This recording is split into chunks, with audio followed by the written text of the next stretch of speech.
Rescuers work at the site of a residential building heavily damaged by a Russian missile strike amid their attack on Ukraine, in Zaporizhia, Ukraine October 6, 2022, Reuters.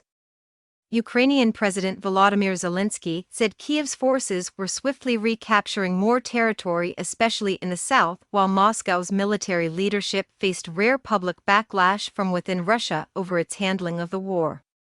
Zelensky said in a video address on Thursday that Kyiv's forces recaptured more than 500 square kilometers, 195 square miles, of territory and dozens of settlements in the southern Kherson region alone in October.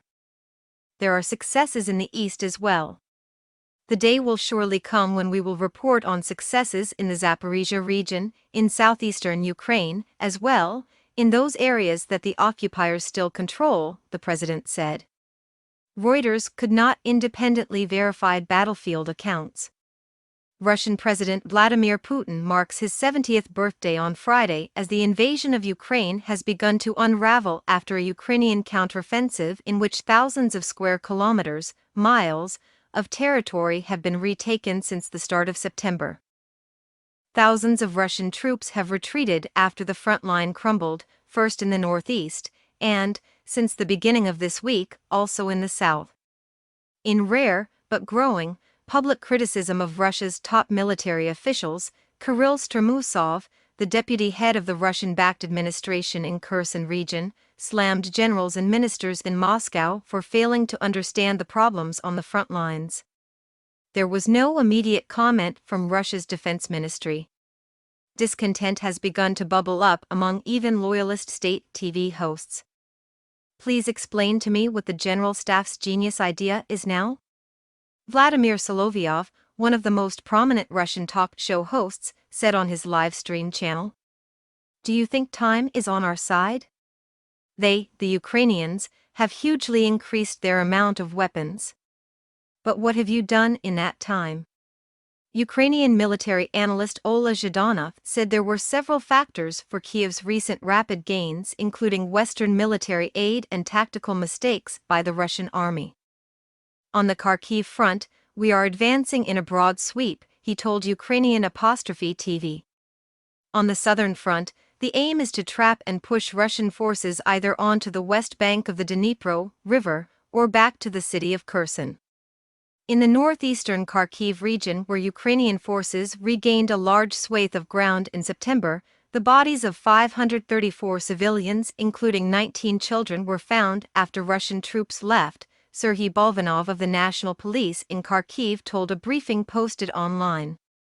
The total included 447 bodies found in Izium. He also said that investigators had found evidence of 22 sites being used as torture rooms. There was no immediate comment from Russia.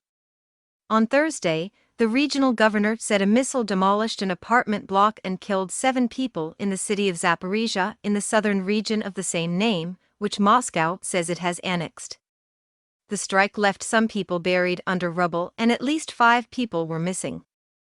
Edouard, a 49-year-old man who survived the attack, said he was woken at around 5 a.m. by a strong explosion. The room filled with smoke and dust. I jumped up to go see what had happened, he said. In an online address to New Security and Energy Cooperation Forum, the European political community, Zelensky accused Russia of deliberately targeting the same spot twice in succession.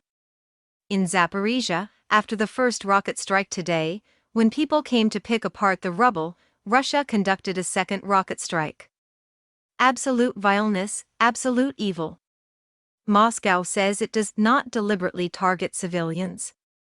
In remarks to Australia's Lowy Institute, Zelensky said NATO should launch preventive strikes on Russia to preclude its use of nuclear weapons.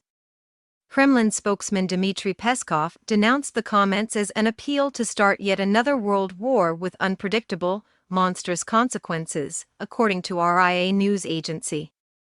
The Zaporizhia missile attack came a day after Putin signed a law to incorporate 4 partially occupied Ukrainian regions into Russia, including Zaporizhia, in Europe's biggest attempted annexation since World War II. Kyiv called the new law the act of a collective madhouse. Russia moved to annex the regions after holding what it called referendums, votes denounced by Kyiv and Western governments as illegal and coercive. Separately, Sweden's security service said an underwater crime scene investigation of the energy pipelines linking Russia and Germany via the Baltic Sea found evidence of detonations and strengthened suspicions of sabotage.